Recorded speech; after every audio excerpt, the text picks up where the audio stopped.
Paolo Avellino kasama daw talaga sa Korea, pero hindi lang ito dumalo sa naturang event dahil naghihintay lang pala ito sa hotel na kanilang tinutuluyan.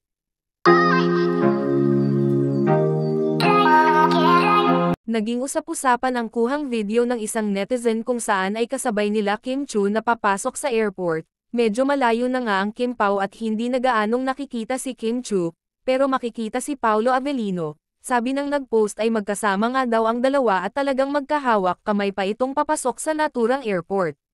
Marami namang nagtataka kung bakit hindi dumalo itong si Paolo Avellino sa naturang event, kung saan ay kasintahan niya naman ang tatanggap ng award.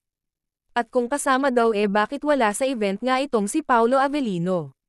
Sabi ng isang source, kaya daw wala itong si Paolo Avellino sa naturang event, ay dahil si Kim lang naman talaga ang tatanggap sa naturang award, at ang ibang glam team ni Kimi ay nakapunta din ay dahil may importante silang ginagampanan sa loob kaya sila kasama sa naturang event. Makikita ang manager at director ni Kim at ang kanyang personal assistant at makeup artist, at nandoon din si MJ Felipe kung saan ay malaki din ang kanyang ginagampanan sa naturang event ay dahil siya ang naghahatid ng balita sa ABS-CBN kung ano ang nagaganap sa naturang event.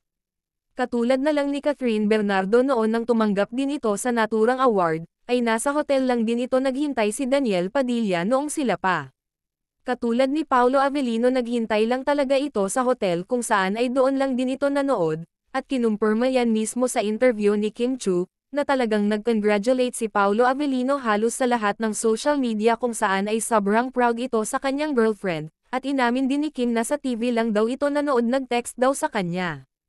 Kaya naman confirm na sila ay magkasama.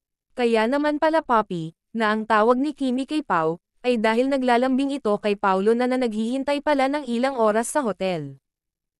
Congratulate ka na rin ni Paolo. Ano naman, nakakatuwa from Instagram to Twitter, tapos nag-send ko siya ng nanonood siya sa TV nila. So, yun, thank you naman. Thanks, Kimi. Congrats!